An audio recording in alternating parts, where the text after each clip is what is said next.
Salut à tous les sportifs, je suis ravi de vous retrouver aujourd'hui pour un nouvel épisode et cette fois on est en compagnie d'une nageuse plutôt bien expérimentée. Donc bienvenue Fatima, c'est un plaisir de te recevoir. J'ai pas mal de questions à te poser et la première bien sûr ce serait est-ce que tu peux te présenter pour tous ceux qui nous écoutent, nous donner un peu ton CV sportif pour savoir de qui on parle. Ben, bien sûr, tout d'abord, merci beaucoup de m'avoir invité, Adrien. Je suis très honorée, pour être honnête, parce que, je sais pas si tu te rappelles, tu étais quand même mon coach à un moment ou à l'autre, hein. Donc, Tout à moi, je fait. m'appelle Fatima Lindo. Donc, je suis née au Brésil en 1962. Donc là, je suis à 61 ans. Et puis 61. après, ouais, j'ai commencé à nager, j'avais 8 ans. Parce que moi, je suis née à Rio et puis tous les enfants dès le petit âge, parce qu'on est à la plage partout, donc tous les enfants vont apprendre à nager à un moment ou l'autre. Donc c'était grâce à mon père que j'ai appris la natation et puis c'était vers 8 ans, en fait 7 8 ans. Et puis très vite, vers 3, 13 ans, j'étais déjà de l'équipe nationale brésilienne en fait. J'ai fait mon Ah premier ouais. championnat sud-américain, ouais. Et puis, bien que moi, je suis très honnête, j'aimais faire la natation, mais pas vraiment la compétition. Et c'était mon père qui m'a vraiment poussée. Maintenant, avec du recul, je comprends pourquoi. Je me rappelle une fois, il a dit, t'es vraiment doué pour ça, donc on va continuer. Après, donc, j'étais l'équipe nationale jusqu'à l'âge de 20 ans. J'étais sélectionnée pour les Jeux Olympiques de 1980 à Moscou. Et puis, voilà. Après, j'ai eu, voilà, mes parents sont décédés, mais j'avais une petite vingtaine d'années. Et puis, j'ai arrêté la natation vers 24 ans. En fait, c'était un peu dur. Et puis, mais j'ai recommencé un autre sport. J'ai commencé à faire du bodyboard. Et puis, mais j'ai arrêté Bodyboard. la natation C'est quoi complètement. exactement le bodyboard? Les bodyboards, le surf. C'est avec la planche, c'est du surf, mais avec le corps. Tu as une planche, Ok, puis donc de bodyboard.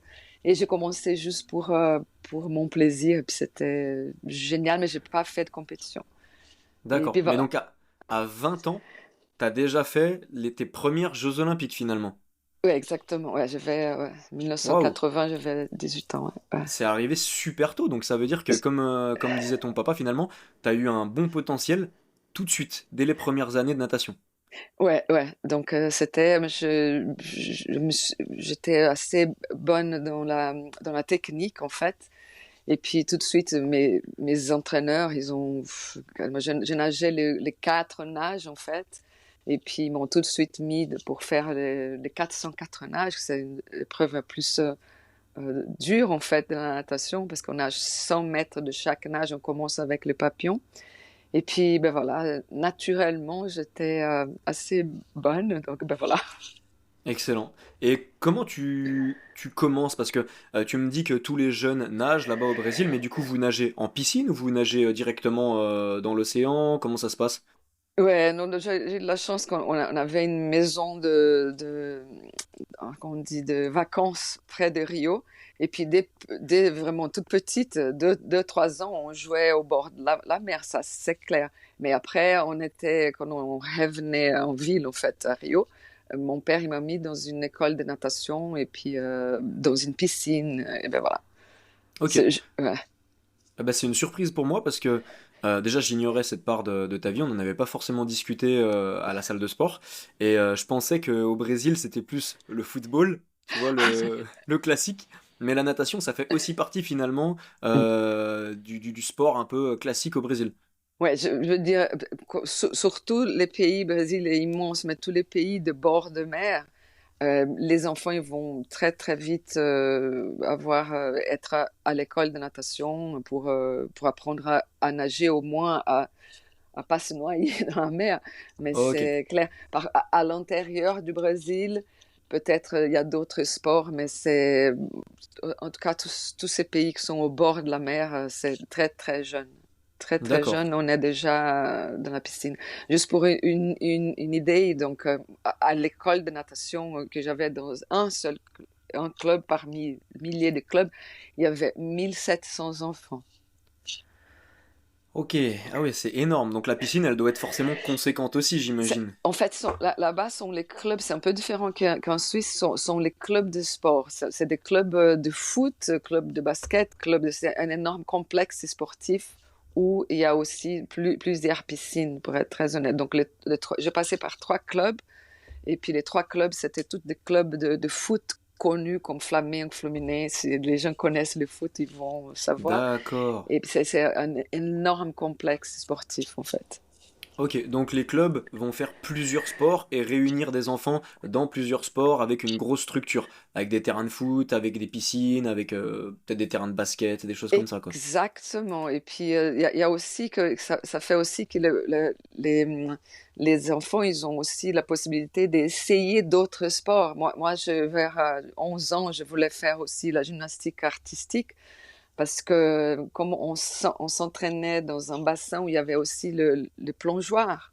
Donc, il y avait les athlètes du plongeon, et puis on se côtoyait, on se fréquentait, et puis eux, ils participaient au cours de gym artistique. Et moi, je suis tombée amoureuse de la barre, le cheval, tout ça, mais je voulais faire, mais je fais pendant quelques petits mois en cachette de mon père, parce que les jours qu'il a su, il a dit stop tout ça, tu vas avoir un accident, tu vas arrêter de nager. Ok, Donc, du coup, ouais, c'était d'accord. Donc tu as quand même testé la gymnastique artistique. artistique. Et Ouais. est-ce que dans cette phase de test, tu as perçu que tu avais aussi du potentiel dans ce sport-là, ou alors c'était plus vraiment concentré sur la natation? Ouais, avec du recul, quand tu es enfant, tu te rends pas compte, mais c'est vrai que j'étais assez, comment on dit, ouais, j'ai de la facilité pour les mouvements du corps, comment je parle dire ça en français, mais la perception de mon corps dans La l'espace, tout ça. proprioception, un peu. Ouais. Et là, ouais, assez vite, j'ai vu que je pouvais faire un peu de tout, en fait. Ok, d'accord.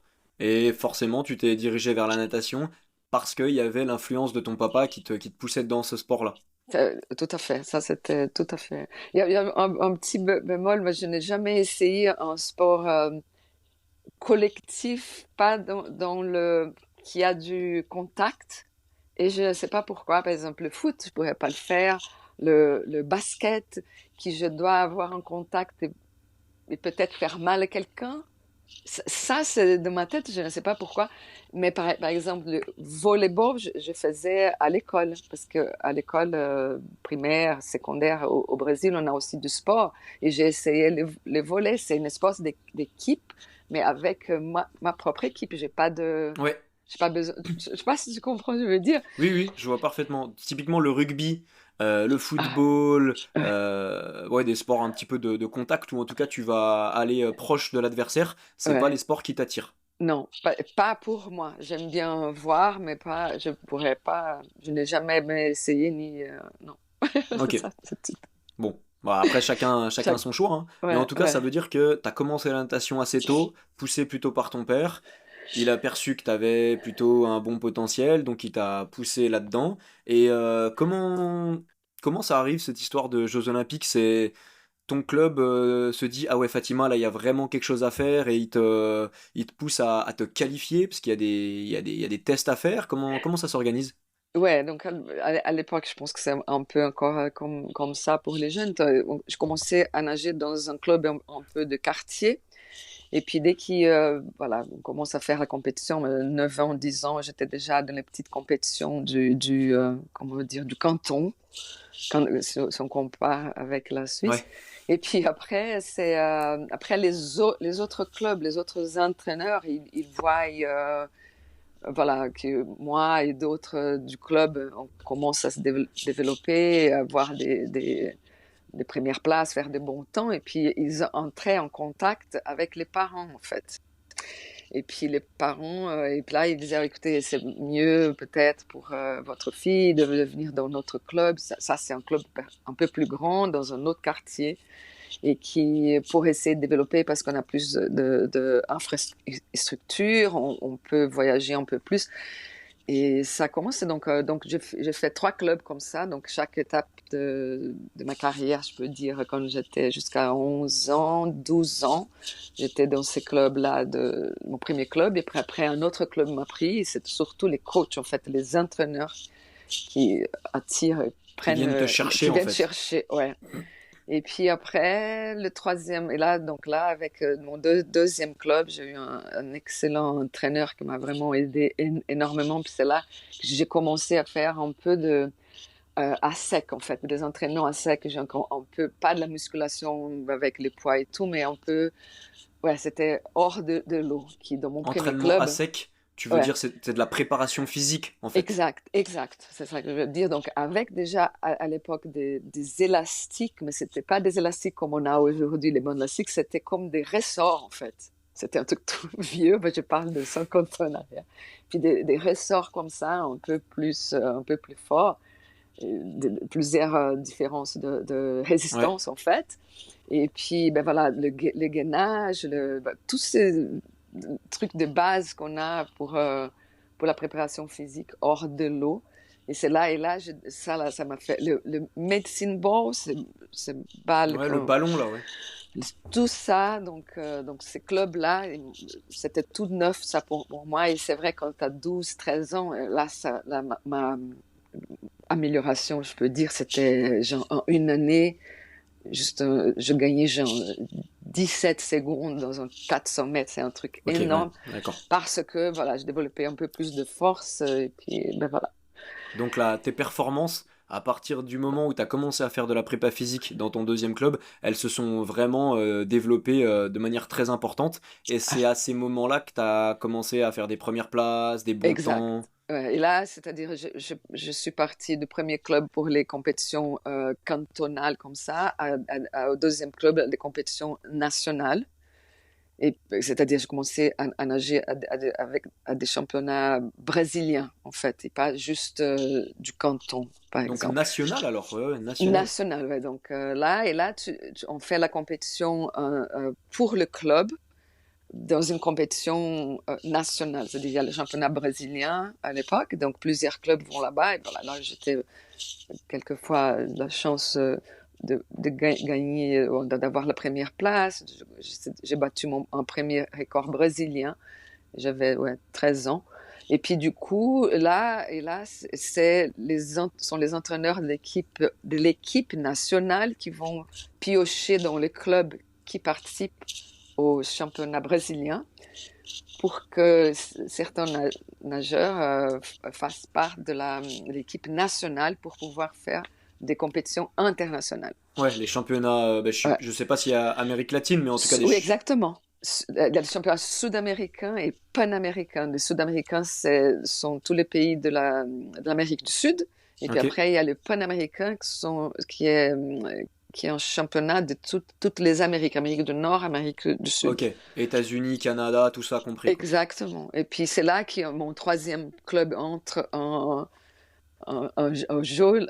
jeu là, dans ma carrière parce que l'entraîneur de l'équipe nationale à l'époque, il était dans ces troisième clubs qui ont invité mon père c'était assez, c'était comme ça, Ok, franchement. d'accord, ok. Ils C'est se le sont vieux, rapprochés des... vieux Bah jeu. forcément, si Ouais, t'as 13 ans à 13, 14 l'époque, ans, ouais, et ils s'adressent pas forcément à toi directement, ils s'adressent déjà à ton représentant ouais, légal, et là en l'occurrence exact. c'était ton père qui lui devait être ravi, je suppose, de rencontrer Ouais, cette personne, parce qu'il se dit là il y a ouais, peut-être une carrière qui est en train de ouais. se dessiner. Ouais, là il y a de pros et cons parce qu'après, c'est mon père qui a dessiné ça. Et puis moi, pour être très honnête, je détestais la compétition en fait. Mon père, il avait toujours les noms de mes concurrentes. Et puis ça me stressait énormément. Et puis enfin bref, la plupart de ma carrière en tant que jeune, hein, j'ai fait pour mon père en fait. C'était À mon ce père. moment-là, Ah ouais, m- ouais, ouais, ouais, même quand tu ouais, sais qu'il y ouais. a le sélectionneur de l'équipe nationale, la compétition c'est quelque chose qui te met la pression, ou alors t'aimes pas tout simplement te mesurer aux autres. C'est quoi qui fait que t'aimes pas la compétition? C'est- Je, hum, je pense que c'était le fait justement que mon père, il avait le nom de mes concurrents. Mon père, il a fait par amour tout ça pour moi, mais c'était peut-être pas de la bonne manière pour moi. Moi, j'adorais l'esprit d'équipe, d'aller à la compétition, tout ça, mais je pense que j'aurais aimé faire la compétition pour moi, quoi. C'est mon temps et je veux Ok. améliorer mon temps. Et qui, lui, était un peu dans la dure, et même si j'améliorais mon temps, mais si je battais pas ma concurrente en première, je sais pas. Il était content et pas content en même temps. Je sais pas si c'est trop personnel, mais Ouais. est-ce que tu peux nous expliquer un petit peu? Parce que je suppose que t'as quand même pas tout gagné, donc il y a certains moments où t'as dû faire deuxième, troisième ou Ouais. plus. Et c'était quoi la réaction de ton père à ce moment-là? Est-ce qu'il était plutôt dans une démarche d'encouragement ou la prochaine fois tu vas les battre? Ou est-ce qu'il était plutôt insatisfait et puis peut-être dur et strict avec toi? Ah, dur et strict. Il a dit, la prochaine fois, tu dois la battre. Mais c'est juste faire un exemple. Donc, j'avais, je pense, 11 ans, j'étais dans le premier club. Et puis, à 11 ans, on faisait genre 5 minutes, on courait autour du bassin comme ça, surtout un hiver, parce qu'on s'entraînait hiver ou été dans un bassin extérieur. C'est vrai que c'est pas l'hiver d'ici, mais il faisait quand même Oui. 15-16 degrés Waouh! pour une Brésilienne, c'est froid. Donc, on courait un peu. Et puis, un jour, voilà que je suis tombée avant. J'étais en train de courir, puis je tombe, puis je ouvre vraiment mon genou, ça saigne et tout. Mon père, qui était dans le gradin, il descend, il me regarde, parce que là, j'étais par terre. J'ai commencé à pleurer, j'ai 11 ans, quoi. Forcément, t'es jeune. Et là, il m'a regardé. Je n'ai jamais oublié ça, mais après, je vais te dire un truc. Il m'a dit, lève-toi, cours encore une fois, il va t'entraîner. Et puis, il a tourné le dos, il a remonté, il a juste, lève-toi. Et puis, moi, je me suis levée, et puis, juste comme ça, et puis pas. Mon père, Waouh.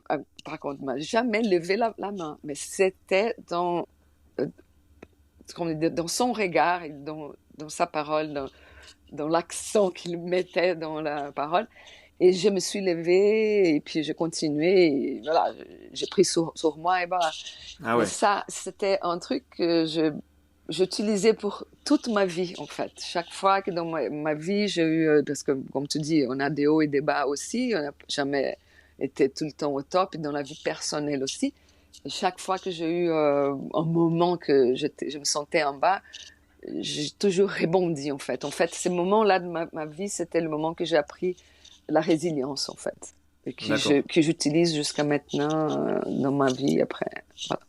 Donc sur le moment, c'est difficile à vivre, forcément, t'es jeune, en plus, là, en l'occurrence, t'as envie d'arrêter, tu te fais mal, mais tous ces moments où ton père, il t'a poussé avec beaucoup d'exigence, finalement, tu sens que ça t'a servi sur tout le reste de ta carrière pour faire preuve de résilience et de discipline, en fait. Totalement. Totalement. Ça m'a. J'avais 11 ans, il y a longtemps en arrière. Et je me rappelle, et comme je te parle maintenant, je me rappelle exactement même l'intonation de sa voix et tout. Puis ça m'a. Ouais, ça m'a Ça t'a ouvert. marqué. Ça m'a marqué. Et puis, mais pour le bon, hein, comme tu viens de dire, c'était dur à l'époque. J'ai regardé, j'ai dit, purée, c'est quoi ça? Ouais. Et je pense que je voulais qu'il me prenne dans les bras. Évidemment, t'aurais aimé Et qu'ils te disent, maman, c'est bon, on arrête bon, c'est l'entraînement, bon, viens, on va regarde. manger une glace, et terminé. C'est clair. Mais non, mais voilà. C'était le seul parmi tous les enfants qui s'entraînaient à être aussi strict que ça, ou alors c'est habituel au Brésil, peut-être même juste dans la natation au Brésil, qu'on soit assez strict avec les enfants dans le sport. Moi, je voyais juste mon père.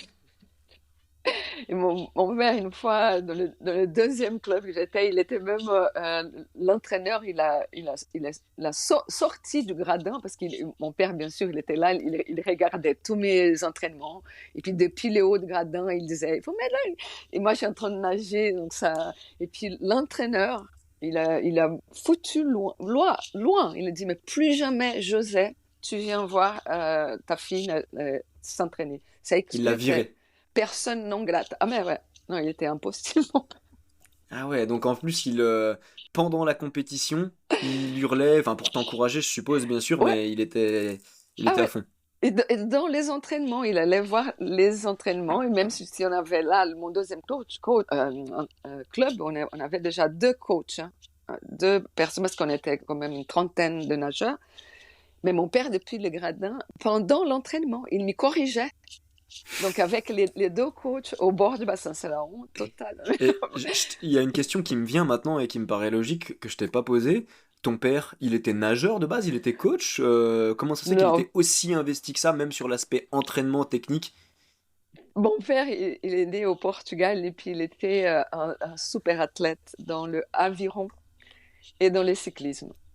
Et puis D'accord. quand il a déménagé au Brésil, il était jeune, il avait une petite vingtaine d'années. Et puis son premier job comme ça, c'était ramasseur de balles de tennis dans un club de tennis en fait. Donc il a toujours été pour le sport, mais il était avocat, il avait un commerce, mais toujours, ben voilà. Mais n'a jamais été haut niveau, par exemple. Il D'accord. était complètement amateur, un bon athlète, mais amateur. Donc Ok. voilà. D'accord. Donc, tu arrives dans le troisième club. Comment ça se passe après pour tout ce qui est sélection? Donc, tu vas rentrer dans l'équipe nationale? Ouais, donc là, on continue à s'entraîner dans notre club. Et comme je dis, à l'époque, la chance que l'entraîneur, un des entraîneurs de l'équipe nationale était l'entraîneur de ce club, en fait. Et puis, donc la question, ouais. Et puis après, quand on arrive près de championnats du monde, par exemple, ou de championnats sud-américains ou de Jeux olympiques, on se réunit pendant un mois, on s'entraîne tous ensemble. Mais avant ça, on doit faire quand même pas mal de compétitions dans l'année pour avoir le temps de participer, parce que pour ces compétitions, il y a toujours un temps minimum. Ah, les minima. Ouais, donc on peut pas. Donc, et puis au Brésil, comme il y en a beaucoup, la pyramide, la base de la pyramide, elle est assez énorme parce qu'au même temps que j'avais, il y en avait 1000 personnes. Ok. Donc c'est toujours. Ben voilà. Et puis après, pour tous ces championnats aussi, il y a un maximum de nageurs par course. Donc ça fait encore plus difficile parce que par exemple, si on a 1000 personnes et puis il y en a 500 qui ont le temps de qualification, mais il y a juste deux qui peuvent aller. Donc, il faut dans ces 500 être la première et la deuxième, même si tu as le temps de qualification.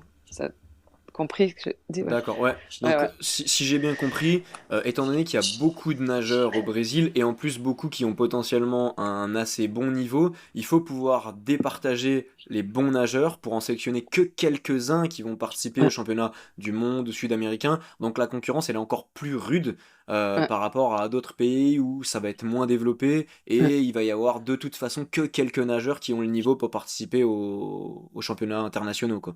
Exactement, ouais. C'était comme ça. Donc, ouais. Et dès les premières sélections nationales, toi, tu arrives à avoir le niveau nécessaire pour participer à des championnats internationaux. Comment ça se passe? Ouais, ouais, ouais, ma première équipe nationale, j'avais 13 ans. C'était Waouh. Équateur. Ouais, c'était pour un championnat sud-américain. Que là, d'abord, je me suis qualifiée pour nager en relais. C'était déjà. Et puis, une course individuelle. C'était le 200 mètres papillon. C'était même pas le 400 nage. Oui, parce Et que ben voilà. à ce moment-là, ta spécialité, c'est le 4 400 nages. nage. 400, ouais, 404 nages. Ouais. Que j'adorais faire. J'aime encore. Je continue à faire encore. Ouais, c'est ce que j'allais te demander. C'est toujours ta discipline préférée? C'est sur laquelle tu performes le mieux? Ouais, c'est-à-dire, donc après, voilà, quand mes parents sont décédés et tout ça, que j'ai arrêté la natation, j'ai arrêté quand même la natation pendant 20 ans. Et puis c'était ici, à Genève, quand j'ai déménagé, que j'ai recommencé à nager, mais tranquillement pour moi. Et c'était dans un club à Genève. Et encore une fois, un entraîneur de l'équipe Masters. L'équipe Masters sont des nageurs à partir de 25 ans. Il m'a regardé et là, je parle, j'avais 42 ans. Et puis il a dit, oh là là, vous nagez assez bien et tout, est-ce que ça vous dit de venir participer à des compétitions? J'ai dit, ah non, à l'époque j'avais des enfants. Hein. Et puis j'ai dit, non, non, non, je vais vraiment juste pour me dérouiller un peu, j'ai recommencé à nager. Et puis à la fin, il m'a convaincu. Et puis donc j'ai commencé dans une équipe au Genève Natation, une équipe master. Et voilà, j'ai commencé la compétition de nouveau. Mais vu que pour nager en 400, 4 nages, c'est considéré comme une épreuve déjà de fond, c'est-à-dire de longue distance. Il faut quand même la préparation, elle est assez importante. Et moi, j'avais pas vraiment le temps ni envie, pour être très honnête. Donc mes premiers, mes premières années comme master ici à Genève en 2004, je faisais que des sprints en fait, 50 mètres, 100 mètres maximum, c'était en 50 papillons, en 50 dos, en 100 mètres, 4 nages, mais pas les 400. Et les Ah, ok. 400, j'ai recommencé, pour être très très honnête, l'année passée au championnat du monde au Japon, en tant que D'accord, ok. master. Ouais. Bon, là, on a fait un petit bond Ouais. dans le futur, mais j'aimerais quand même que tu nous expliques un peu le déroulement de ces premières Jeux Olympiques, parce que c'est assez fou quand même. On sait que quand on pense Jeux Olympiques, on pense forcément aux meilleurs athlètes du monde qui se réunissent pour se challenger. Toi, t'avais 20 ans, c'est ça? Ouais. Comment t'appréhendes la chose? Parce que à 20 ans, ça doit être quand même assez impressionnant de faire ces premiers JO. Je sais plus où tu m'as dit que ça se déroulait déjà. C'était à Moscou, en Ok. Russie. C'était la première fois que tu allais aussi loin Ouais, de... ouais. J'ai eu de la chance avec la natation. Par contre, on voyage pas mal au Brésil. Déjà, c'est un énorme pays, donc il faut considérer comme le Brésil comme l'Europe. Donc, chaque fois que je partais au nord, c'est quand même 2 000 à 3 000 kilomètres. Donc, ça faisait déjà l'environnement, tout ça, c'était complètement différent de d'où je suis née, de Rio. Enfin bref. Et donc, oui, on voyage pas mal, mais c'était la première fois que je faisais un trajet énorme. Je connaissais l'Amérique du Sud, je connaissais les États-Unis, mais j'avais jamais été en Europe ni de l'autre côté, là, le pays de l'Est. D'accord. Donc là, tu te mesures à d'autres athlètes, d'autres pays, d'autres horizons. Comment ça se présente? Est-ce que d'un point de vue de la méthodologie, de l'entraînement, tu discutes un petit peu avec eux, tu te rends compte que c'est différent de ce que vous faites au Brésil? D'un point de vue morphologie, ils sont différents, l'état d'esprit?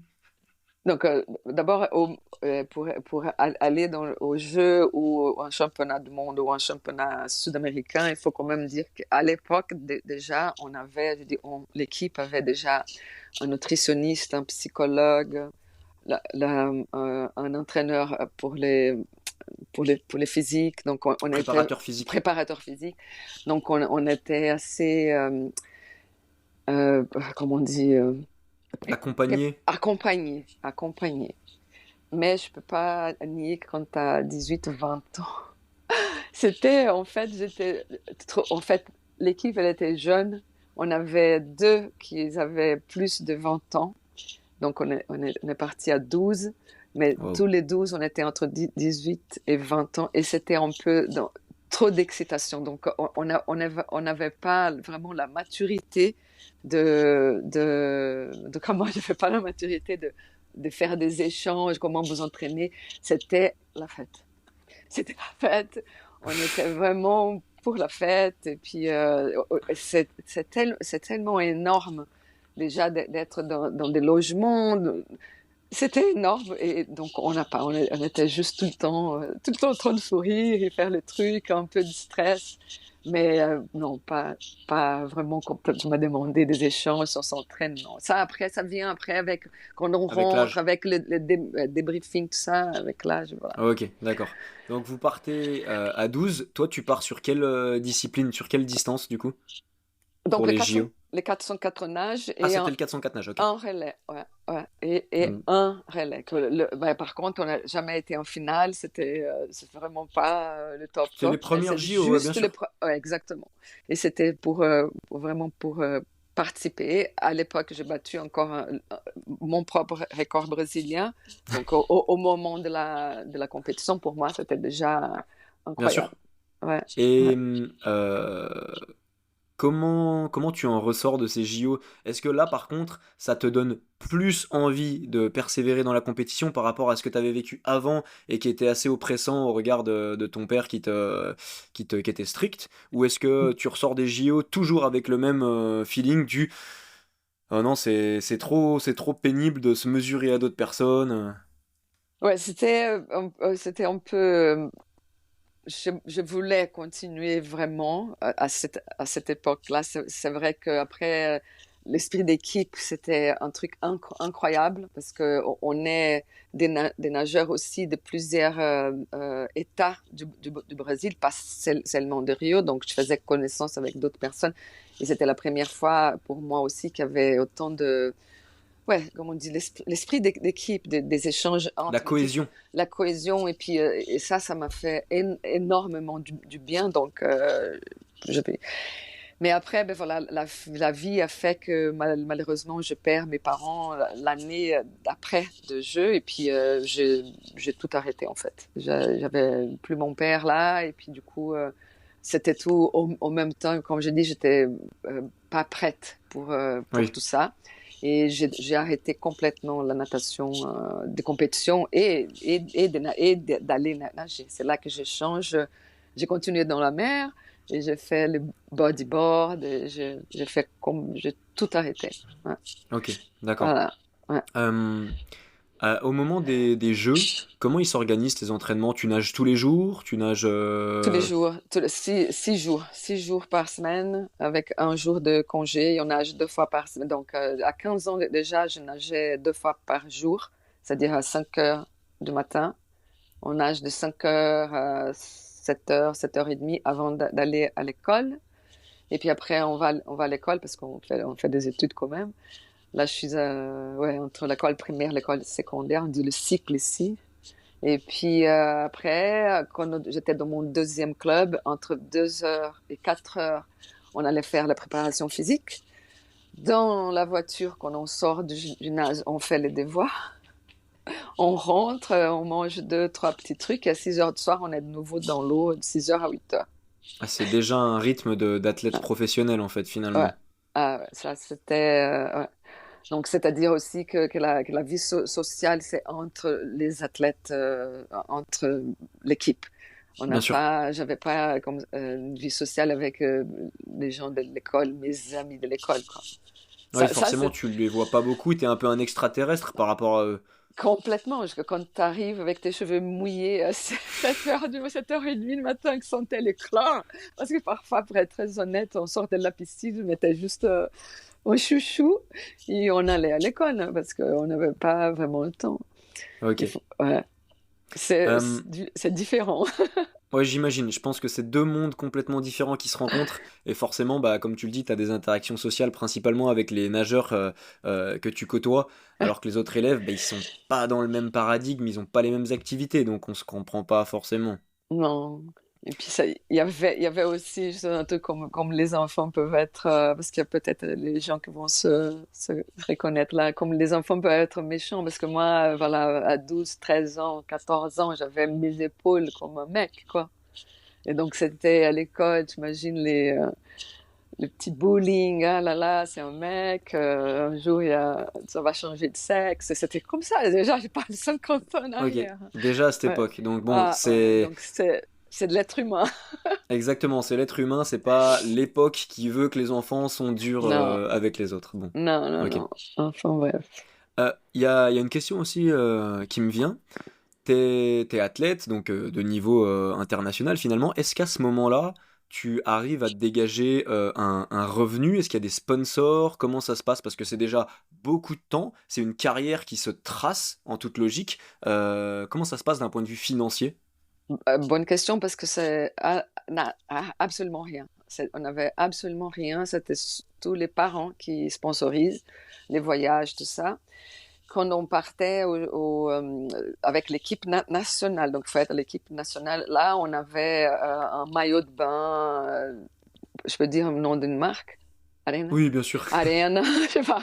Arena, par exemple, à l'époque, elle nous donnait au Speedo un maillot de bain, un bonnet, mais c'est ça dans un t-shirt, mais financièrement, il n'y en avait absolument rien du tout, rien du tout. Ok, donc même Ouais. en allant au JO, même Non, si tu vas pas au JO pour gagner, non, y a rien à la clé, ton club te non, ni, rémunère pas. ni le pays, rien. À l'époque, hein, je ne sais pas comment ça se Oui, passe là maintenant, Mais non, non, absolument pas. C'était pour le plaisir. Et puis les parents, et ce sont les parents qui sont là. Comme j'ai eu aussi des collègues nageurs que malheureusement les parents ne pouvaient pas financer quoi que ce soit. Et puis à ces moments-là, il y avait la bienveillance des autres parents et du club. Il y avait quand même une entraide qui moi j'ai eu voilà, pour partir pas loin, mais prendre un bus qui fait 25 heures pour aller au centre du pays pour faire une compétition. Et puis là, ils aidaient un peu, ben voilà, c'était comme ça, Excellent. mais pas, ouais, ça, par contre, ça y est, on avait beaucoup. Je ne sais pas, j'ai pas des enfants en bas âge là maintenant, mais je me rappelle que les parents des enfants, ils étaient tout le temps là, super bienveillants, ouais, ça c'était vraiment aider. Ils étaient tous bénévoles au bord du bassin quand il y avait des compétitions, de mini-compétitions au club, pour être le chronomètre ou pour être à la chambre d'appel pour appeler les gamins. Donc les parents, ils faisaient vraiment partie du Du club, club, quoi, de l'organisation, oui. exactement, de l'équipe. Mais Ah, encore une fois, différent d'aujourd'hui, c'est que moi je faisais que la natation. Actuellement, il y a déjà mes enfants ont 30 ans, 34 ans, et déjà quand ils étaient jeunes, ils faisaient, bon, sont les garçons ici, ils ont fait le foot, ils ont fait le tennis, ils ont fait la natation, plusieurs. Et je pense que pour les parents, c'est un peu plus difficile de faire partie de 3 clubs comme ça tous les week-ends avec des compétitions. ouais, bien sûr. Puis, enfin, dis-moi si je me trompe, mais le rythme, en tout cas, nous, dans notre coin, France et puis même Suisse, c'est quand même un rythme assez soutenu. Donc, c'est pas évident pour les parents d'enchaîner le travail et puis après d'accompagner les enfants dans leurs activités sportives. Qui plus est, s'ils ont plusieurs clubs. Alors que je Euh, pense que peut-être qu'il y a 50 ans, 40 y- ans même, au Brésil, c'était peut-être un peu plus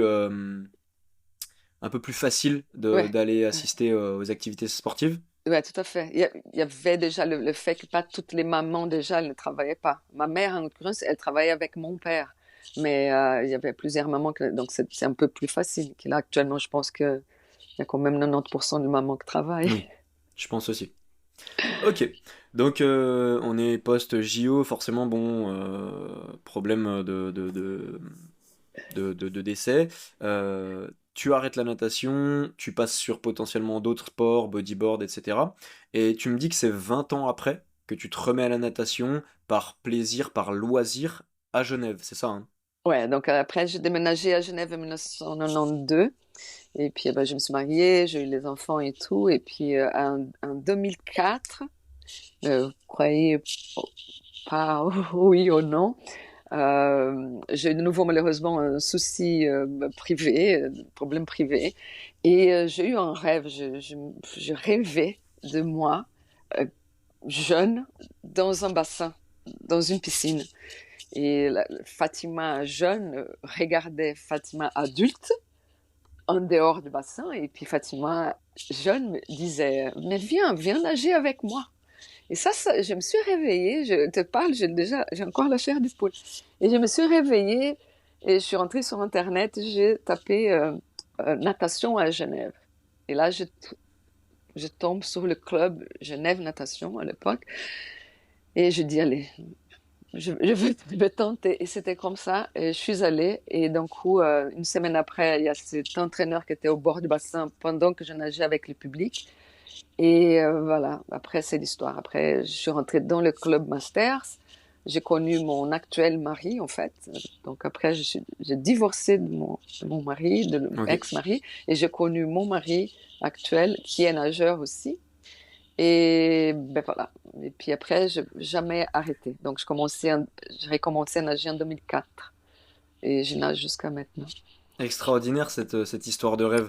C'est vrai que je sais pas si c'est un signe, si c'est une volonté de l'inconscient de te remettre sur les rails, mais grâce à ça, en tout cas, tu t'es réinscrite, t'as recommencé à nager tranquillement, et finalement, t'as fini également à un bon niveau, parce qu'on va pouvoir en parler.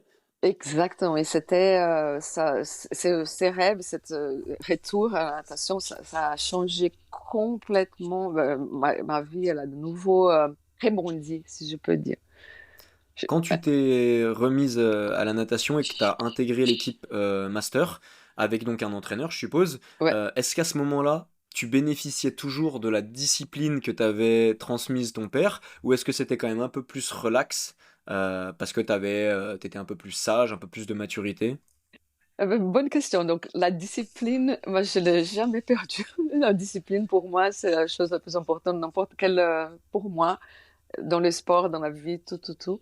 Mais par contre, un peu plus cool et un peu plus de plaisir parce que je peux finalement nager avec moi-même. C'est-à-dire, moi j'adore battre mes propres records personnels. J'adore m'améliorer. Je vais à une compétition, mais je ne regarde pas qui est à côté de moi s'est fait mieux ou moins mieux que moi. Ouais. C'est ça. Donc, j'ai plus de plaisir, mais toujours avec la discipline. Parfois, je suis pas motivée, c'est la discipline qui me booste. Ça, c'est vrai que c'est souvent quelque chose que je dis à mes élèves. La motivation, ça marche au début, mais après, c'est la discipline qui vous permet de continuer, puisque de toute façon, quel que soit notre niveau, on aura toujours des baisses de motivation, on a toujours des moments où on a la flemme, on n'a pas envie, et c'est la discipline qui nous permet de nous bouger et d'aller faire le travail. Ah, ben c'est clair. Si les gens m'écoutent, ça c'est vraiment. Et puis en plus, ici, donc en Suisse, vous pouvez comprendre que c'est pas la même météo, la même qu'au Brésil. Ici, pour un hiver, pour sortir à 5 heures d'après-midi pour aller nager, tout est noir déjà. Moi, je vous dis, si j'avais pas la discipline, là maintenant, je faisais 100 kilos de plus, hein. Parce que j'allais rester devant la télé, Netflix et puis tutti quanti sans rien faire. Ça, Mais si c'est clair. j'avais pas appris cette discipline, ah non, mais ça c'est très sincère. Combien de fois je pourrais rester à la maison? La discipline. Et là, pour le coup, c'est quelque chose en plus que toi, tu as développé très jeune. Est-ce que tu penses que on peut quand même obtenir autant de volonté à s'entraîner, même si on n'a pas fait du sport en étant jeune, ou en tout cas on n'en a pas fait très sérieusement? Est-ce qu'on peut quand même travailler sur soi et développer une bonne discipline après 40 ans, après 50 ans, en se mettant au sport? Ah, mais, ouais, je suis sûre que oui. Et je peux pas nier que peut-être pour commencer, si la personne n'a jamais rien fait, d'avoir un entraîneur, un coach qui le booste au moins pour que la personne rentre euh, dans cette machine de la discipline. Peut-être c'est un peu plus dur de commencer seul si tu n'as jamais été discipliné. Donc, je pense qu'un entraîneur, au départ, c'est très, très important, comme mon père était, comme mes entraîneurs étaient, parce que moi c'était une feignante quand même. Si j'avais pas, non, il faut être clair, si j'avais pas mon père ni mes entraîneurs, bien que j'étais, comment il disait, douée, que je peux croire, mais c'est eux qui ont vu, et puis, ben voilà, sinon, mais jamais. Franchement, quand tu as 15 ans, que tu dois te réveiller à 5 heures du matin, ce que tu veux faire, c'est rester au lit, aller à l'école et faire la fête après. Forcément, ouais. Donc, je pense qu'à n'importe quel âge, si tu n'as jamais fait, il faut commencer avec quelqu'un, rien que pour, pouf, Ok. démarrer la machine. Et je pense que là, tu nous parles de coach, d'entraîneur, aussi parce que toi, finalement, maintenant, tu entraînes une équipe. Donc, on va en parler juste après. Mais déjà, on continue un petit peu sur ta carrière et tes performances. Est-ce que tu peux nous dire un petit peu les compétitions, le palmarès que tu as, un petit peu les records que tu as pu faire entre le moment où tu as repris la natation, donc aux alentours de 40 ans, et maintenant, donc au cours des 15-20 dernières années, qu'est-ce que tu as pu établir, qu'est-ce que tu as pu réussir? Ok, donc moi, j'ai recommencé en 2004, et puis un peu comme, si on fait une analogie avec le Brésil, c'était mon premier club. Mon premier club, c'était là-bas au Genève Natation. Et puis, j'ai commencé avec une compétition euh, romande, en fait, de la Suisse romande. Donc, je suis allée au championnat roman. Et là, donc, j'étais quatrième place, cinquième place dans 2 fois 50 mètres papillon, et puis le dos, si je me rappelle. Enfin bref. Et puis après, voilà, ça c'est après 4 mois d'entraînement. Ah ouais, donc Ouais, déjà dès les 6 premiers mois, finalement, tu es déjà sur les championnats au moins locaux, quoi. locaux, ouais. Et puis après, donc après ça a fait le championnat suisse, que c'est aussi toute la Suisse. il faut pas trop comparer avec le Brésil ou la France. C'est vrai que la communauté master, c'est assez restreinte, c'est petite en Suisse. Mais néanmoins, il y a des championnats suisses, il y a plusieurs séries, il y a des très très bons nageurs, des nageurs un peu comme moi qui étaient d'élite, des nageurs qui ne sont pas élites, n'ont jamais été élites, mais qui sont là, qui font la compétition. Et puis après, donc le championnat suisse, après, depuis, je pense, troisième place, j'ai commencé à grader comme ça. Et pendant 3 ans, j'étais à des championnats suisses, pas en dehors de la Suisse. Et puis après, je fais mon premier... et là, j'ai commencé à battre quelques records suisses de ma catégorie d'âge à l'époque. Ça y est, ça recommence à ce Et, moment-là. ouais. Après, c'est vrai que ça fait plaisir. Et puis après, la motivation, la motivation, elle commence à être plus grande parce que là, tu es motivé pour. Et comme je l'ai dit, après, c'était avec moi, quoi. C'est-à-dire, c'était avec moi. J'étais mes temps et je vais battre mes temps. Et Ouais, puis, du coup, après, j'étais au championnat d'Europe où j'étais entre les 10 premières d'Europe en 2006 ou 2005, je ne me rappelle plus. Et puis après, j'étais au championnat du monde à Montréal, où j'étais toujours aussi dans toutes les courses que j'ai nagées, les 404 nages et d'autres. J'étais entre les 10 premières, déjà au monde, pour la catégorie d'âge. Et puis après, comme tu as dit, j'ai commencé à à être coach et j'ai diminué un peu mes entraînements pour pouvoir monter cette équipe, en fait, de master. Et donc, encore, j'ai fait un rebond. L'année passée, j'ai recommencé à m'entraîner un peu plus et avec toi. Et du coup, j'étais au Japon, j'étais quatrième au 404 nages pour 0,23. Donc, c'est rien. ouais, Et je clairement. me suis dit, les prochains championnats du monde, je vais au moins avoir une médaille. Et c'est ça que je fais. Donc, j'étais à Doha il y a 3 semaines en arrière et j'étais vice-champion du monde du 480, troisième Magnifique. au 50 dos. Voilà. Donc, dernière compétition, en tout cas, vice-championne du monde Ouais, du du 4x4 nage. 404. Ouais, ouais, ouais. Voilà. Excellent.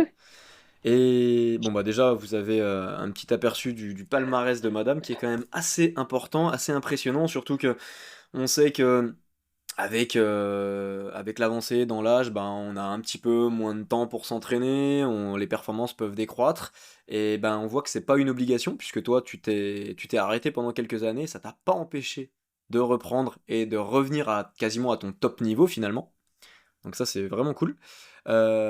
Par rapport à ton activité d'entraîneur, comment ça se fait que tu t'es lancé là-dedans? Est-ce que c'était la volonté de partager ta passion? Est-ce que c'était la volonté de transmettre parce que tu savais que ta carrière, bah forcément, elle allait un jour s'arrêter, forcément, comme tout le monde?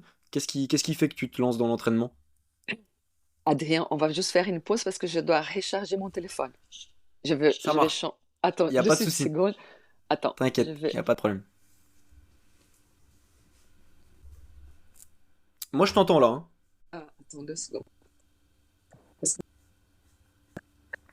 mon téléphone, T'inquiète, il n'y a pas de problème, hein. On peut tout couper au montage, hein. là maintenant, je vais changer de place parce que mon téléphone, il a besoin de se faire recharger. Attends. T'inquiète. Prends ton temps, Fatima, installe-toi, et on Parfait. finit tranquille, on se Parce que prend encore là, quelques minutes, et puis voilà. je me rendais pas compte, il était plein, mais du coup, je vais enlever ça et on retourne. Ah ouais. Je pense que là, ça le recharge.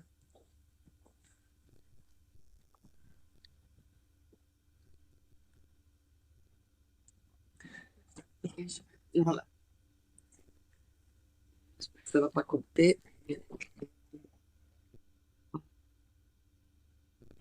Ça recharge. Voilà, je pense que voilà. Mais voilà. Pas de stress.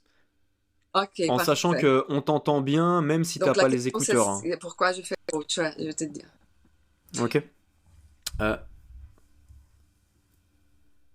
Alors du coup, on a eu une petite coupure par un problème de batterie de téléphone, donc on reprend. J'étais en train de te demander pourquoi t'es devenu coach, qu'est-ce qui t'a donné envie de passer d'athlète dans le bassin à sur le bord du bassin, parce que forcément ça diminue un petit peu ton temps d'entraînement. Donc Ouais, pourquoi? voilà. Est-ce Donc, que t'as voulu tout a transmettre aux commencé, en autres? fait, quand même, les gens vont se poser la question, mais elle fait quoi, cette fille? Elle juste nager? Non, moi, j'étais quand même, moi, j'ai fait une université de nutrition au Brésil, qui là-bas, c'est université.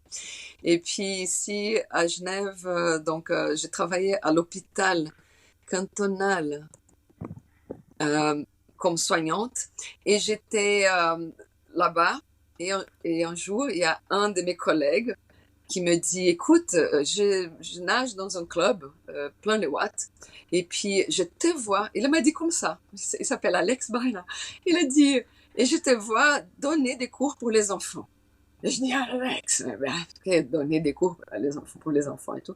Et puis je suis rentrée à la maison, je dis, ouais, why not? Et puis je suis allée voir les directeurs de cette école de natation. Il a dit, OK, tu peux venir et tout. Donc, et du coup, j'ai essayé de donner des cours de natation aux gamins et ça m'a plu énormément.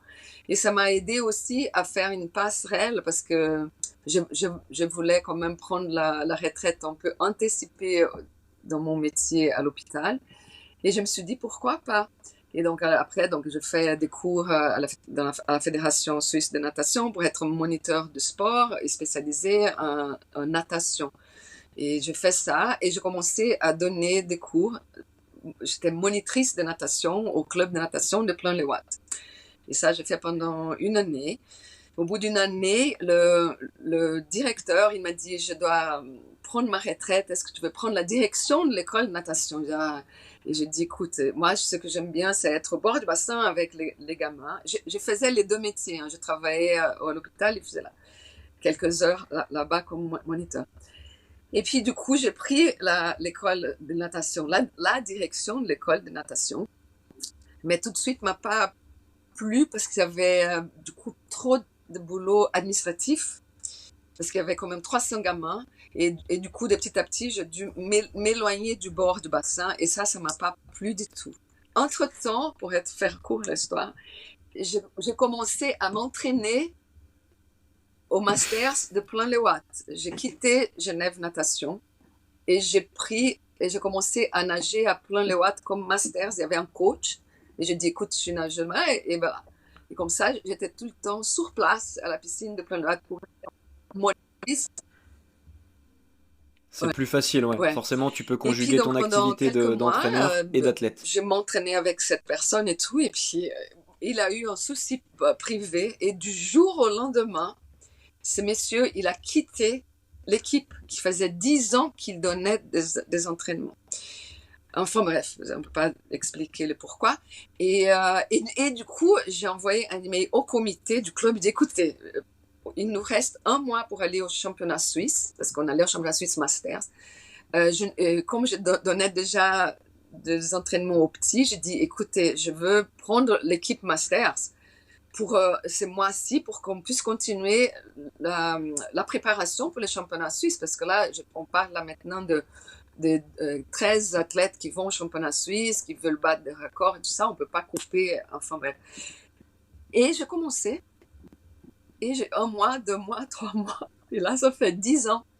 Donc du coup j'ai quitté un peu les gamins parce qu'il y avait trop de travail administratif, donc du coup j'ai laissé la direction de l'école de natation à un nouveau directeur technique, et je me suis investie à fond avec les masters.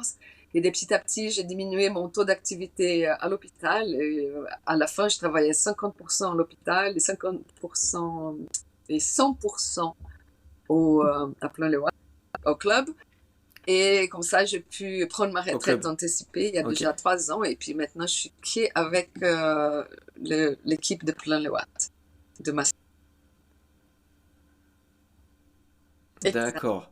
Donc c'est un concours de circonstances monstrueux qui a fait que t'es passé de je bossais à l'hôpital et je m'entraînais par plaisir à j'ai commencé à entraîner des enfants, puis j'ai récupéré la direction technique du club, puis l'équipe master, Et puis en fait, je fais que les masters et puis j'emmène des gens à des Exactement. compétitions pour Exactement, qu'ils se et fassent c'est plaisir, ça. qu'ils Et battent puis des records. l'équipe là, et disons, et comme tu as bien dit tout à l'heure que tu m'as posé la question, sont, ils étaient un peu motivés, allez, qu'on y va. Et puis moi, avec ma discipline et ma motivation, voilà, j'amène maintenant des nageurs qui nageaient comment dire, à l'horaire public, dans l'horaire public, sans entraîneur, à des compétitions majeures comme les championnats du monde là maintenant. Il y a ils ne sont pas tous qui ont été des C'est nageurs magnifique. d'élite, comme je te dis. Il y en a plusieurs qui ont fait l'école de natation,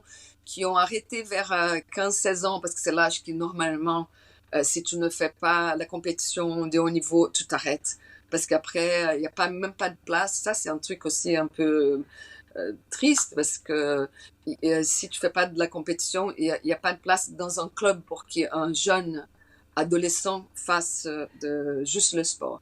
Par contre, au Genève, à Plan-les-Ouates, nous, on a pour les jeunes qui ne font pas de compétition, ils peuvent continuer à nager pour leur santé, parce qu'ils aiment nager sans faire de la compétition. Chose qu'à mon époque, ça n'existait pas. C'est ou compétition ou basta. Ok.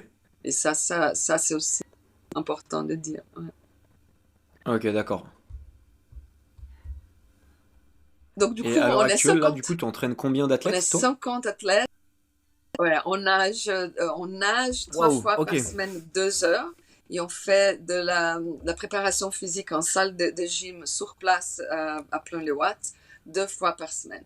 Donc, c'est vraiment une équipe là. Et puis, c'est une équipe, c'est la plus grande équipe Masters de la Suisse, pour être très honnête.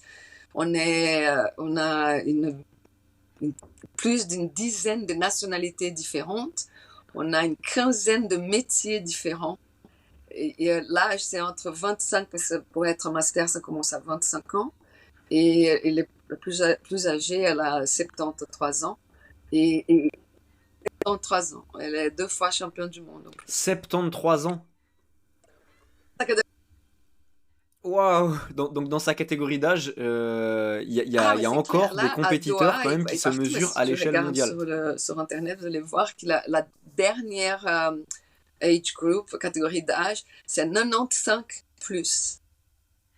Et puis il y a dans le monde une centaine de nageurs Waouh! de 99 ans qui nagent.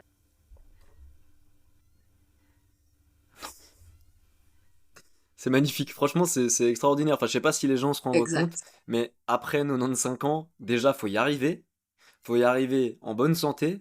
Et il y en a Dans qui un arrivent en bassin, bonne santé et qui et je te dis continuent de un truc, nager je sais dans pas un si bassin. les gens connaissent C'est... dans une compétition, chez les masters, t'es pas obligé de plonger depuis le plot de plongeon, mais c'est la plupart, je peux dire Ok. 90% plongent, et pour plonger, il y a quand même 1 mètre.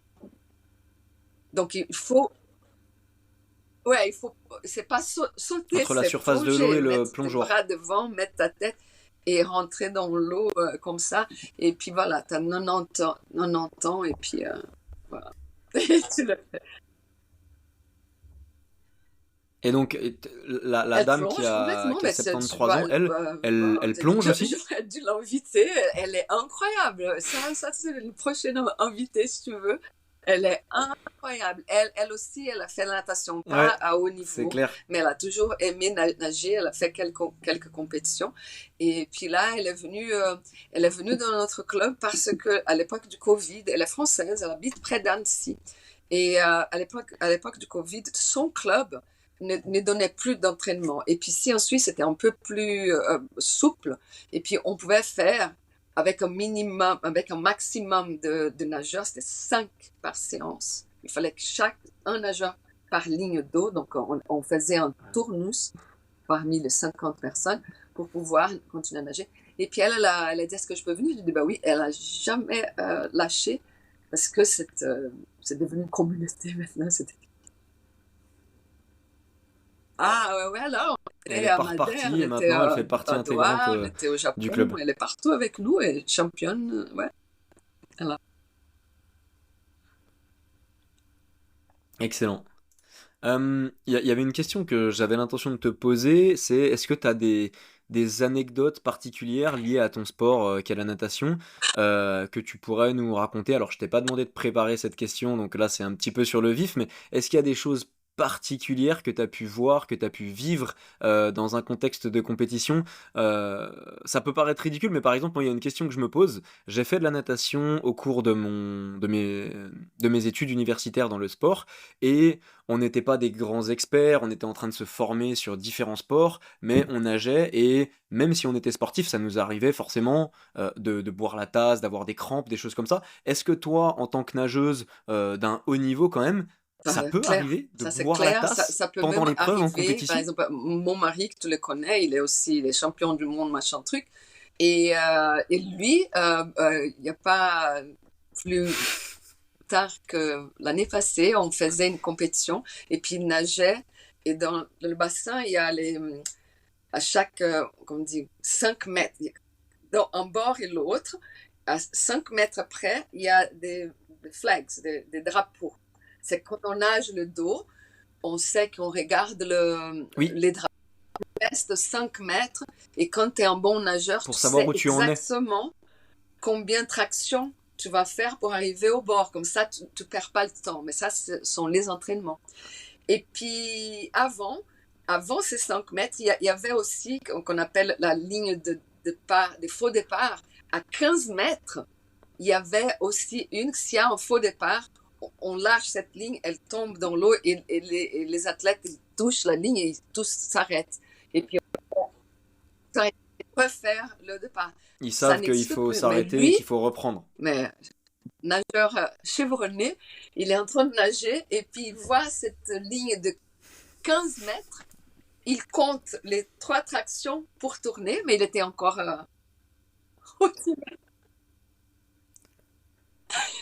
Il n'était pas à 5 mètres, il et était à sur le 15 dos, mètres. tu dois finir, arriver sur le dos, tu dois nager sur le dos tout le temps. Tu as le droit de te tourner juste 45 degrés comme ça, tu peux pas être sur le ventre. C'est une disqualification. Et lui, il nage, ben, il voit la ligne Ouais. de 15 mètres, il compte ses... et il se tourne. Et le bord, il était encore à 5-6 mètres. Hein. Et puis, il était disqualifié. Donc, et ça, c'était dans une grande Oh compétition. Après, il punaise. a l'air con, et tout le monde fait comme ça. Mais voilà, ça, c'est... Donc, et la tasse aussi. La tasse, j'ai bu moi-même. Ah punaise. Une fois, en championnat d'Europe, il pleuvait, en fait. Un bassin extérieur. Je nageais la brasse, c'est ma pire nage. Je n'aime pas trop la brasse, mais je nage parce que je dois nager les 404 nages. Et puis je suis en train de nager parce qu'il pleuvait pas mal. Il y avait de mini-vagues. Et j'ai pris la tasse. Et là, tu essayes de ne pas arrêter. Comme ça, tu fais 4-5 tractions sans respirer. En fait, ça arrive. Et aussi, un autre truc, Ok, c'est donc c'est possible, classique. ça arrive. C'est les lunettes de natation. Qui normalement quand tu vas faire un plongeon, surtout dans une compétition, c'est mieux de mettre des lunettes là et puis après ton bonnet pour que ça tienne. Et puis quand parfois t'as pas, tu mets ton bonnet, tu mets la lunette, et puis quand tu plonges, les lunettes font comme ça et tu nages avec plein d'eau. Ah ouais. Ça, Oh punaise. ah non, ça Ah, là, c'est c'est foutu, t'es arrivé obligé de t'arrêter et puis de plusieurs fois remettre, non? partout. Tous les athlètes, un jour ou l'autre, ont eu ça dans une compétition. Et un très connu, c'est Michael Phelps. Il était un seul. Il a nagé son 200 mètres papillon dans un jeu, je pense, championnat du monde, avec plein d'eau dedans. Donc ça arrive. On croit que tout le monde est tout préparé maintenant. Il y a quand même un reste. C'est, C'est pour ça que je me posais cette question, parce que je sais que l'environnement aquatique, ceux qui m'écoutent et qui partagent mon avis comprendront, mais c'est quelque chose qui, quand on n'est pas habitué, ça peut un peu perturber. Tu peux boire la tasse, tu peux avoir ton champ de vision qui est perturbé, tu peux avoir les oreilles bouchées, tu perds un petit peu tes repères. Et je me disais que forcément, en tant qu'athlète Non, non. expérimenté, c'est des choses qui Ah, n'arrivent non, pas, on arrive, est arrive. réglé, il n'y a jamais de problème. À Mais la en fin, fait, on est si. aussi des humains. Ouais, exactement, c'est ça. On a tendance à l'oublier, j'en parlais avec certains de mes élèves. Un athlète de haut niveau, avant d'être un athlète de haut niveau, c'est un être humain, mais qui a des très bonnes capacités et des très bons résultats. mais Ouais, ça reste un être humain, ouais. il a les mêmes problèmes que nous, mais à différents moments. Euh, Tu m'as expliqué que du coup, quand tu étais dans l'équipe pour les JO, quand tu avais une vingtaine d'années, il n'y avait pas forcément de rémunération. Est-ce que là, tu sens qu'en Suisse, il y a plus de support par rapport au master, donc à partir de 25 ans, pour les compétitions de haut niveau? Est-ce qu'il y a un peu plus Niente. de Non, sponsors? non, Est-ce qu'il y a un peu surtout plus chez de les masters, moyens il n'y a rien. financiers? Non, non, chez les masters, il n'y a absolument rien du tout. Rien du tout. Là, les champions, là, ouais, parce que je pense que le master, la natation en soi, c'est pas un sport très médiatisé. On ne regarde pas les championnats suisses comme on regarde un tournoi de foot, le championnat français. Tout le Bien monde sûr. regarde à la télé de foot, hein, je sais pas. Mais pour la natation, déjà en soi, et chez les masters, non, ce sont des adultes, et puis chacun fait son truc. On peut individuellement ou avec un club, par exemple, nous, comme on est à plein les watts, on envoie des dossiers chez des grandes entreprises qui ils peuvent aider, par exemple, un peu financièrement aux jeunes du club, mais ça va être pas pour les masters, ça va être pour que les jeunes qui ne peuvent pas payer un camp d'entraînement, par exemple, ou la cotisation d'une année pour aller nager. Tout ça, on peut avoir. Pour le master, ce qu'on fait individuellement, que moi j'aime bien le faire aussi. Par exemple, on est allé au championnat du monde, puis je suis entrée en contact avec une marque suisse de vêtements, de hoodies, machin. Et puis non, ils nous ont fait un super prix pour qu'on tout le monde aille un uniforme, parce que moi je pense que c'est bien aussi d'avoir tout le monde va avec le même uniforme pour faire une unité, quoi. On est quand même 16 personnes. Et puis voilà, les bonnets de bain, tout Oui, ça. bien sûr. Mais c'est comme ça. Mais l'argent financier, non, non. C'est surtout individuel. Je veux pas nier que l'hôpital, quand je travaillais, ils m'ont aidé 2 fois à partir au championnat du monde. Mais quoi? Parce que moi, j'étais employée là-bas. Et puis, mais je faisais quand même un peu de publicité. Je nageais avec un bonnet qui marqué Hôpital cantonal de Genève, machin. Ouais, mais je suis le master. Ouais, oui, Ok. oui, C'est un peu un mais début pas, de non, sponsor quand pas, même. non, tous les voyages qu'on fait comme ça, c'est tout, on prend sur nos vacances, déjà. Moi, maintenant, je prends pas sur mes vacances parce que je suis à la retraite. Mais la plupart des ménageurs qui ne sont pas à la retraite, ou des étudiants, ils prennent pendant les vacances, ils voyagent pour les championnats quand c'est des championnats qui sont pendant les vacances d'école, par exemple. Et ceux qui travaillent, ils prennent des vacances au travail dans la semaine ou dans le week-end, s'ils travaillent le week-end, euh, donc, sur leur congé. Ouais, ouais. D'accord, ok. Donc c'est du très haut niveau quand même, mais pour l'instant Ouais. ça manque de médiatisation, donc forcément ça manque de moyens financiers, comme dans de nombreux sports, hein, parce qu'on pense toujours au haut niveau dans le foot, dans le basket, à la limite dans le rugby, où ça forcément ça paye, on pense à des grosses sommes, mais il y a plein d'autres sports, je pense aussi à l'athlétisme, dans lesquels c'est plus compliqué, et les nageurs, même de haut niveau, bah, ils doivent prendre en Ouais, charge ouais. les frais Après, des il y a compétitions, des ceux qui déplacements, nagent etc. peut-être avec une marque spéciale, donc ils doivent avoir une aide au moins pour les déplacements, pour l'hôtel, je sais pas, pour payer le voyage. Mais moi, vraiment, je ne sais pas s'il y Mhm. a quand même un salaire. Je ne sais pas comment ça se passe. Ils sont peut-être ceux qui sont professionnels. Ouais, ouais. Mais Oui, certainement, oui. Euh, oui, voilà ce que je voulais te demander, ça m'est sorti de la tête à l'espace d'un instant. Alors moi, je suis pas un expert en natation. Je pense que parmi nos auditeurs, il y en a certains qui nagent un petit peu, qui auront certaines notions. Est-ce que tu pourrais nous donner tes temps sur les disciplines, les épreuves principales pour que ceux qui ok, par connaissent exemple, un se rendent un 50 petit peu compte? mètres libre, c'est-à-dire 50 mètres crawl, nager comme ça, 30 secondes. Oui, En 50 mètres d'eau, je fais 35 secondes. En 50 mètres brasse, je fais 42 secondes. Et les 50 mètres pape, ça fait un petit moment que je suis pas entraînée, je peux faire en 36 secondes. Je fais sur 50 mètres parce qu'ils peuvent Ok, Fait magnifique. assez, ouais. Oui, c'est facile à Après se ça, c'est des tester, à se temps à fond, comparer hein. si on veut C'est regarder un sprint. un petit peu où on en est. Après, tu peux nager plus longtemps. Ouais, ouais, c'est un Bien sprint. sûr, Après, je suis morte. Alors, après, je suis heureusement, morte à la fin. heureusement. Donc, toi, t'es principalement sur ce genre de discipline-là. Ça t'est quand même arrivé de te tester sur une épreuve Ouais, d'endurance, donc par exemple quand on est jeune, un quand on kilomètre commence à ou nager, en tout plus? cas au Brésil, et puis je pense que tous les entraîneurs devraient faire, mais je pense qu'ils font quand même. On nage toutes les courses quand tu es jeune. Et puis après, ils vont voir où t'es bien ou t'es pas bien, ou t'es plus probable.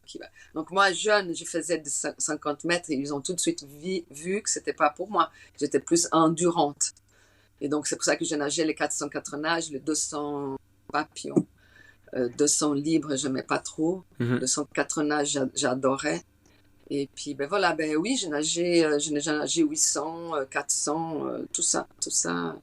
Et j'aime bien l'endurance. Et là, j'ai découvert aussi, quand tu es jeune aussi, ils nous font tout expérimenter aussi les eaux libres. Et je me rappelle qu'il y avait des week-ends qu'on nageait dans la mer, genre 4-5 kilomètres. Je dis 4-5 kilomètres, tu as quand même 10 ans, hein, mais avec les bateaux à côté.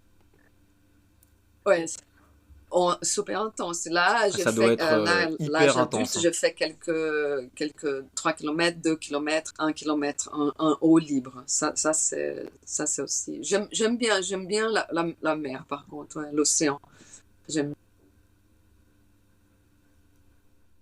Ça le t'est lac. déjà arrivé de nager un petit peu dans le Léman et de, je sais pas, Ouais, je me rends non, pas du tout compte, mais de mais faire par exemple la le plus traversée de que la j'ai rive fait, gauche à la rive c'était droite. 1 kilomètre et demi. J'étais près de de OMS.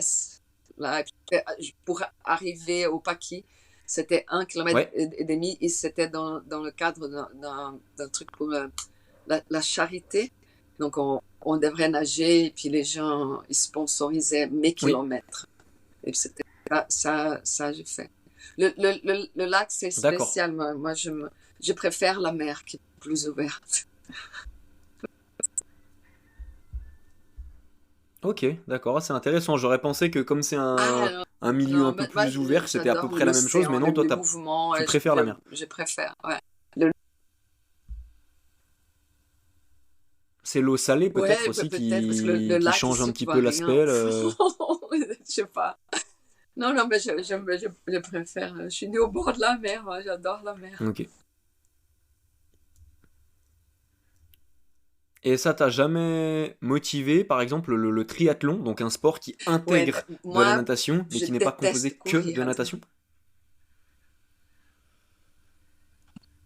Pas le fait Alors forcément, c'est de pas dire possible. détester, c'est pas le. Moi, j'ai déjà fait une fois de ma vie un 5 kilomètres course à pied, c'était à Rio aussi, mais plus jamais. En fait, les nageurs, nos articulations sont assez souples. Il faut avoir une articulation souple, surtout aux chevilles, parce qu'on doit avoir les pieds. Il est, il est comme ça. Tu peux pas avoir. Oui, pouvoir Et le balayer fait l'eau. de courir, les chevilles, elles sont pas souples. Ouais, pour les chevilles, quand tu cours, les Il chevilles, faut elles qu'elle sont soit plus un peu raide. plus raides que pour la natation. Pour la natation, tu fais une pointe des pieds comme pour le ballet, quoi. Et ça va être difficile d'un coureur et triathlète qui fait déjà courir. Et le vélo, qui aussi que les pieds restent dans une position assez fixe, non? De faire une pointe des pieds comme une ballerine. Donc, c'est dur pour les Oui, nageurs. oui, Donc, oui, moi, d'accord. je toujours peut-être faire juste vélo, j'aime bien. Et vélo, nager, peut-être. Mais courir, fait, oh, non. Ou un relais. Bah, si tu veux faire un relais avec moi, je nage, toi tu cours, tu fais le vélo, je sais pas. Ah ouais, Ça, ce ouais, serait possible. À la limite, travailler en équipe, toi, ouais, tu ouais, t'occupes ouais. de la On peut faire natation et le ça c'est binôme pas mal. s'occupe Ouais, de l'autre activité sportive. ouais. Ok, ça marche. Est-ce que tu as des objectifs dans les mois qui viennent, dans les années qui viennent, Ouais, à donc titre personnel et comme avec ton équipe? comme je dis, quand j'ai pris l'équipe, de petit à petit, en fait, j'ai arrêté presque complètement de m'entraîner pour moi et faire des compétitions. Je faisais des compétitions très rarement, mais sans entraînement, juste pour aller, par exemple, nager en relais, pour compléter en relais avec l'équipe, que ça arrive aussi. Et pendant on a dit 4-5 ans, j'étais pas pour moi. Et puis là, l'année passée, le fait que j'ai commencé de petit à petit à m'entraîner un peu plus. Et puis moi, je me rappelle que je suis venue chez toi pour ces records. Je sais pas comment tu m'as pris. J'ai dit, j'ai 3 mois, j'ai pas 2 mois de baisser 2 secondes de 50 mètres. C'est juste impossible. Et puis, pour compléter en relais et faire un record d'Europe, je pense que tu me rappelles. Et du coup, je me sens plus motivée et je sens que l'équipe aussi, elle est plus indépendante maintenant. Elle est, ils en dépendent pas trop comme avant de moi, donc je suis capable de les laisser en entraînement et être dans l'eau avec eux, par exemple, chose que je ne faisais pas avant. Je suis toujours hors de l'eau, mais je peux faire quelques séries, par exemple, de 2 heures de natation, je fais 1 heure avec eux dans l'eau et je m'entraîne, puis après je suis hors de l'eau. Et là, je suis capable de faire ça. Donc là, la prochaine grande, on a les championnats suisses en octobre, novembre. C'est un peu loin là, mais c'est ce qu'on voulait. Et puis j'aimerais que mon équipe gagne en équipe. Ça, c'est parce que là, il y a toutes les équipes de la Suisse. Et l'année passée, on était deuxième. Et j'aimerais que cette fois, on gagne la coupe. Donc, tout le monde est entraîné. Et le plus grand que j'aimerais, c'est l'année prochaine. Il y a le championnat du monde à Singapour, de nouveaux masters.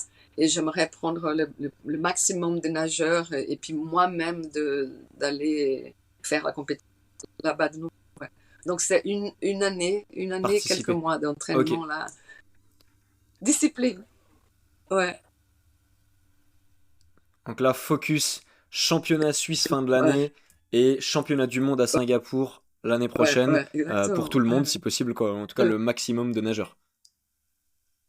Ok, bah écoute, j'espère que ça va bien se passer. J'espère que toi, comme à ton habitude, tu vas faire une bonne perf et que tu vas remettre ton Merci. record, enfin, que tu vas le battre, tout simplement. C'est tout ce qu'on peut te souhaiter. Et puis je pense qu'on a déjà fait pas mal le tour. Est-ce que tu as d'autres choses que tu veux nous expliquer par rapport à la natation qui pourraient motiver les gens à s'y mettre ou alors tout simplement à se mettre au sport Oui, allez, on va parler de est-ce la qu'il y a des choses natation que tu veux nous rapidement dire parce par que rapport à ça? moi, je donnais aussi des cours pour les adultes qui n'ont jamais nagé ou qui ont eu, par exemple, qui ont peur de l'eau. Ça arrive parfois quand ils sont à un jeune âge, ils ont eu presque se noyer. Ça, j'entends tout le temps, tout le temps, tout le temps. Et puis aussi les gens qui disent ah mais je cours 10 km et je n'arrive pas à faire un 25 mètres sans m'essouffler. Et ça, j'ai mon fils aîné qui est comme ça, il fait un marathon, mais il est incapable de nager un 25 mètres ou 50 mètres sans s'essouffler. Et donc la natation, la respiration, comme tous les sports, mais la natation, c'est encore très important. Si on maîtrise la respiration, on va maîtriser la technique et on va moins se fatiguer. Ce qui arrive avec la natation, les gens qui n'ont pas eu de cours petits ou qui n'ont pas eu un cours de natation avec quelqu'un, c'est qu'ils inspirent et expirent par la bouche tout le temps. Et ça hyperventile, comme tu sais, et puis rapidement, t'es tétanisé, tu n'arrives pas à faire. Dans la natation, il faut inspirer par la bouche et expirer la plupart, genre 90% par le nez et tranquillement. Si on arrive à maîtriser ça, vous pouvez nager 20 km. Et si vous êtes dans l'eau et si vous paniquez ou que vous essoufflez, vous ne mettez pas votre corps à la verticale. Essayez juste de vous coucher en fait sur le dos à l'horizontale. Regardez le plafond de la piscine ou le ciel si vous êtes à l'extérieur et reprenez votre respiration. Mais vous arrêtez pas et vous paniquez pas.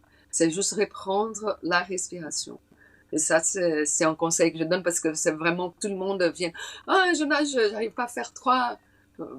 C'est, on inspire par la bouche et on expire par le nez tranquillement. Et puis comme ça, tout va bien se passer. Voilà, c'est ça. Ok, bon ouais, je pense que c'est des paroles plutôt encourageantes pour ceux qui soit qui savent pas nager, soit qui n'ont pas confiance dans le milieu aquatique, et j'en connais, hein, on peut croire quand on sait nager que c'est le cas de tout le monde, mais en vérité c'est pas forcément le cas, il suffit qu'on ait grandi dans une zone où il n'y avait pas forcément de bassin, pas forcément de lac, ou en tout cas d'espace aquatique, et ça va vite, hein, on grandit, on continue la vie, et puis on nage pas. Donc c'est pas trop tard si vous voulez vous mettre à la natation. Est-ce que ceux qui sont dans le coin, en tout cas, ils peuvent Oui, oui, passer oui. au On a club de notre Plan-les-Ouates? site Est-ce qu'il y a encore des internet. cours? Il y a pour les adultes, ça s'appelle les adultes loisirs. Il y a pour les jeunes aussi. Il y a pour les tout petits. Il y a les masters si vous voulez faire de la compétition. Mon groupe, il faut absolument, absolument, il faut quand même faire de la compétition parce que les entraînements sont un peu plus poussés. Mais il y a des adultes qui ont été des nageurs ou pas, qui vont là-bas pour le bien-être déjà, la santé, tout ça, qui ne font pas de compétition. Oui, il y a toujours la place. On fait des cours collectifs et privés. On fait des stages. On organise des stages là pour Pâques, qui a encore le temps de s'inscrire. Et aussi pour juillet-août, pour les enfants et tout âge, en fait. Pas seulement... Ouais, ouais, voilà. Ok, magnifique. Eh Merci ben, je pense beaucoup. qu'on a fait le tour. Je suis ravi de t'avoir eu sur le podcast. C'était un plaisir de t'entendre, de parler de ton expérience, de ton parcours. Vraiment une athlète inspirante.